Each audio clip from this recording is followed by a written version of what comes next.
Hi, I'm Renee James. I'm the author of BeatNikki's Cafe. Uh, BeatNikki's Cafe is narrated by Nikki Finch, a successful transgender businesswoman trying to keep her business and loved ones safe from neo-Nazi thugs in the first summer of the Trump presidency. But that's not Nikki's only challenge. She's also become the custodial parent of her estranged teenage daughter, who has never forgiven her for transitioning. Here in this passage, Nikki and daughter Morgan tour Boys Town, Chicago's officially designated LGBTQ neighborhood. We head east to Halsted Street, which forms one side of the triangle that creates the Boys Town area. As we walk north on Halsted, I stop at a plaque mounted on the sidewalk that formally acknowledges Boys Town as an LGBTQ neighborhood. Morgan reads the inscription, then we resume walking. I want you to know about this neighborhood, even if you don't approve of me, I tell her. This place was a refuge for people like Little John and me back in the day. As trans people, we were easy targets for abuse, but this was the one place we could walk safely on the street and find stores and services that would treat us like regular human beings. Morgan shows no signs of attention to me. Her face is turned toward the display windows of the shops we're passing. Most of them are colorful, and some are wildly alluring. She stops at one of the several sex shops in the neighborhood, and I groan. The focal point of the display window is an impressive array of dildos that range in size from what I consider the average male dimension to colossal lengths and thicknesses, and in color from white to black and everything in between. She stares at them. Is this what they're like? Morgan asks. She means male erections.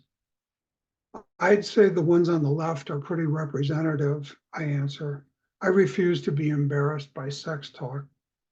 The ones on the right might be more fantasy than real life. Morgan continues to stare at them deep in thought.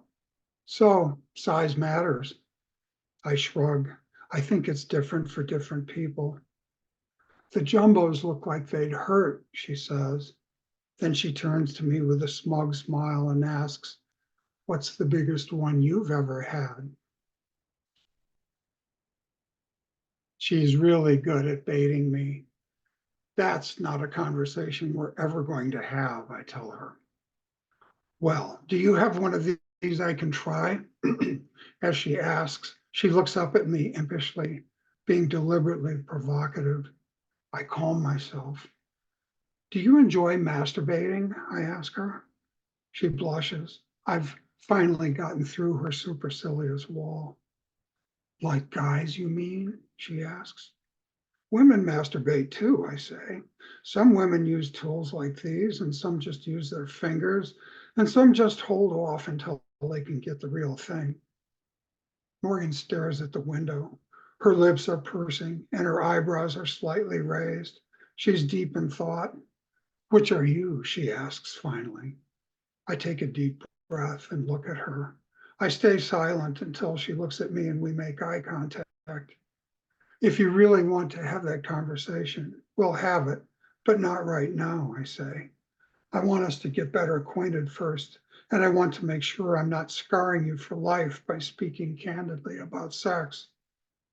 My father has boobs and a vagina. How much more scarred can I get? She smirks. Who told you I have a vagina? I ask.